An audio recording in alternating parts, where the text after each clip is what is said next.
In Campania riaperture in più fasi. Da Napoli in diretta c'è la nostra inviata Giulia Serenelli.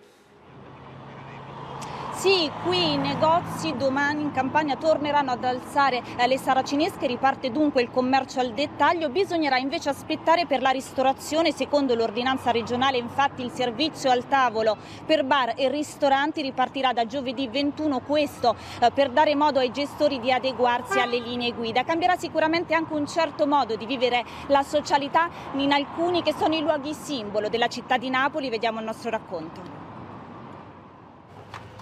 La pizza, ecco, è stare insieme, parlare, guardarsi negli occhi, farsi una risata con l'amico, con il conoscente, con il collega. Non ci sarà tutto questo. Mangiare una pizza magari con un pannello di plexiglass non è il massimo.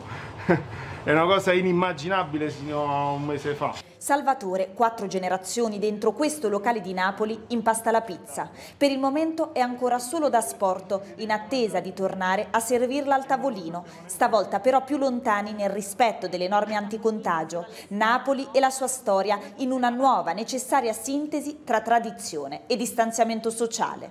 Pensa che lei prima qua con i clienti c'era: mi passi un limoncello, ti offriva un bicchiere di vino, oppure il cameriere si sedeva a parlare, ma tutto questo non si può fare più. Guanti, mascherine e distanza qui dove fino a 2 mesi fa si mangiava gomito a gomito anche tra sconosciuti. Questa pizzeria è un punto di incontro appunto per i tavoli, le persone si siedono una accanto all'altro, fanno amicizia, stanno insieme. In questo momento io stavo sistemando i tavoli cercando di dare il metro di distanza. Il forno ancora spento della pizzeria della famiglia di Daniela. Si misurano le distanze, si riscrive un luogo che è identità, dove prima del virus tutto era condivisione, dalle mani che impastavano a quelle che infornavano fino a quelle che stringevano uno spicchio di pizza per mangiarla.